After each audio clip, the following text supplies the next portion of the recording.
कृष्णाय वासुदेवाय हरे परमात्मने प्रणतः क्लेशनाशाय गोविंदाय नमः। स्वागत है आप सभी के अपने YouTube channel Hariom Sharma money tips पर। भगवान विष्णु और भगवान कृष्ण, भगवान शिव आप सबकी हर मनोकामना पूरी करें। आप खुश रहें, स्वस्थ रहें, निरोग रहें और धन से संबंधित सारी परेशानी आपकी दूर हों। आज मैं आपको पौष मास के 5वें अध्याय की कथा सुनाऊंगा। एक समय की बात है, एक गांव में एक धर्मदास नाम का व्यक्ति रहता था। वह अत्यंत श्रद्धालु, सरल हृदय और भगवान विष्णु का परम भक्त था। रोज पौष मास में वह स्नान करता और भगवान की पूजा पाठ किया करता था तथा भगवान के सामने दीपक जला करके ओम नमो भगवते वासुदेवाय नमः मंत्र का जाप करता था। उसका नियम था कि वह प्रतिदिन भगवान की पूजा करता, भगवान के सामने दीपक जलाता और ओम नमो भगवते वासुदेवाय नमः मंत्र का जाप किया करता था। ये उसका रोज का नियम था। एक दिन उसने देखा कि जहां पर वो पूजा करने जाता है वहां पर बहुत सारे भिखारी बैठे हुए हैं, जो कि खाना मांगते हैं, काफी गरीब हैं, कपड़े तन पर नहीं है।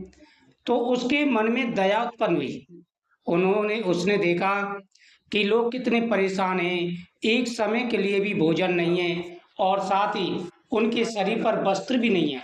अनेक प्रकार की परेशानियां वह झेल रहे हैं। बरसात आती है तो बरसात में बैठे रहते हैं, सर्दी में कपकपा रहे हैं। यह देखकर के उसने मन में संकल्प किया कि मेरे से जितना हो सकेगा मैं इन गरीबों की सहायता करूंगा और इनके लिए खाने की व्यवस्था करूंगा। साथ ही साथ उस राज्य में अकाल भी पड़ा था तो लोग दान पुण्य बहुत कम कर रहे थे। एक दिन उसने मन में संकल्प कर लिया कि आज मैं चाहे कुछ भी हो जाए, आज से संकल्प करता हूं कि पूरे पौष मास के महीने में मैं गरीबों के लिए दान पुण्य अवश्य करूंगा। कहते हैं कि कोई व्यक्ति अगर भूखा बैठा है, उसके खाने के लिए अन्न दिया जाए या उसके परिवार के खाने के लिए अन्न दिया जाए। आप खुद देखिए, जब एक समय आपके घर में अन्न ना हो खाने के लिए और जब आपको भूख लगे और खाने के लिए घर में कुछ नहीं है तो आप कितने परेशान हो जाते हैं। और जब गरीब व्यक्ति को आप खाने के लिए देते हैं तो उनका जो आशीर्वाद आपको प्राप्त होता है वो करोड़ों गुना पुण्य फलों के समान होता है। आप हजारों यज्ञ करेंगे, उसका जितना फल प्राप्त होगा उतना अन्नदान से, भूखों को भोजन कराने से प्राप्त हो जाता है। वही संकल्प उसने कर लिया। उसने मन में संकल्प कर लिया कि जो भी हो जाए, मेरे पास जितना भी मेरा सामर्थ्य है, जितनी भी मेरे पास धन दौलत है, मैं उसमें से, मैं गरीबी था, उसके पास ज्यादा तो था नहीं, अपना गुजारा कर पा रहा था, मैं इसी में से थोड़ा सा हिस्सा निकाल के मैं दान पुण्य अवश्य करूंगा।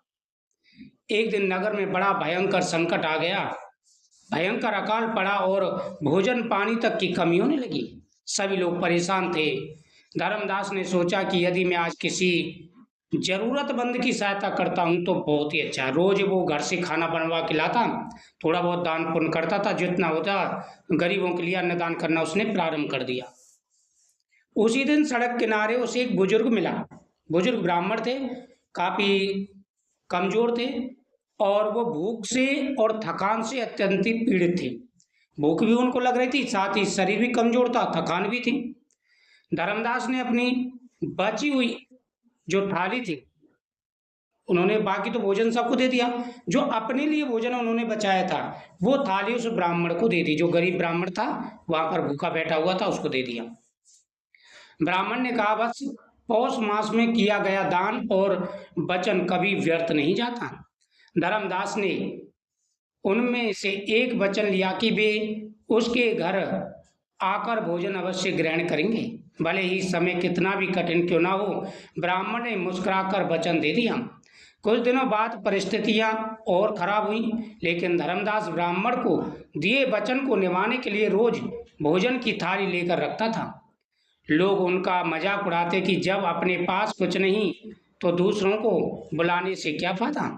एक रात पौष शुक्ल द्वादशी को जब वह दीप जला रहा था तभी दरवाजे पर दस्तक हुई। वही ब्राह्मण खड़े थे, पर उसके शरीर से दिव्य प्रकाश निकल रहा था। धर्मदास आश्चर्य में पड़ गया। ब्राह्मण बोले, वत्स मैं कोई साधारण नहीं, मैं स्वयं नारायण हूँ। भगवान ने उसको दर्शन दिए और वह दर्शन पाकर के धन्य हो गए। भगवान ने कहा कि जो तूने गरीबों को भोजन खिलाया है, साथ ही मेरे लिए जो दान दिया है, उससे मैं प्रसन्न हूँ।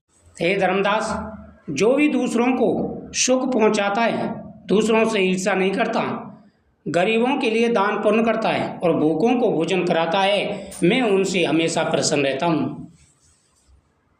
भगवान ने उसे आशीर्वाद दिया, इस पौष मास के व्रत और सत्य निष्ठा के कारण तुम्हारे नगर में अकाल समाप्त होगा और तुम्हारे घर में कभी भी धन की कमी नहीं रहेगी। तुम जब तक जियोगे सुख भोगोगे और अंत में तुम्हें स्वर्गलोक की प्राप्ति होगी। तो जितना भी सामर्थ्य है आपको दान पुण्य अवश्य करना चाहिए, भूखों को भोजन जरूर कराएं।